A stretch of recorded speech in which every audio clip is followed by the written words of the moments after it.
పశ్చిమాసియాలో యుద్ధం మరింత తీవ్రమైంది. 32 రోజులుగా ఇరాన్పై అమెరికా, ఇజ్రాయెల్ విరుచుకుపడుతున్నాయి. అయితే ఇరాన్లోని ఇంధన, సైనిక, మౌలిక సదుపాయాలపై బాంబుల వర్షం కురిపిస్తున్నాయి. ఇరాన్కు మద్దతిస్తున్న హెజ్బొల్లా మిలిటెంట్లే లక్ష్యంగా లెబనాన్పై వైమానిక, భూతల దాడులు చేస్తోంది ఇజ్రాయెల్.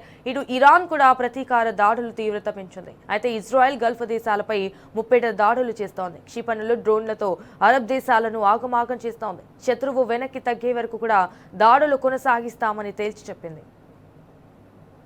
పశ్చిమాసియాలో ఉద్రిక్తతలు పతాక స్థాయికి చేరాయి. ఇరాన్లోని అణు కేంద్రాల నగరం ఇన్ఫహాస్పై అమెరికా భారీగా దాడులు చేసింది. ఆయుధ నిల్వలు ఉన్న ఓ డిపోపై 2000 పౌండ్ల ఇటు బంకర్ బస్టర్ బాంబులతో దాడికి దిగింది. ఈ దాడికి సంబంధించి వీడియోలను కూడా ట్రంప్ తన సోషల్ మీడియా ట్రూత్లో పోస్ట్ చేశారు. ఈ నేపథ్యంలో ఇరాన్కు తీవ్ర హెచ్చరికలు కూడా జారీ చేశారు. త్వరగా తమతో ఒప్పందం చేసుకోవాలని హెచ్చరించారు.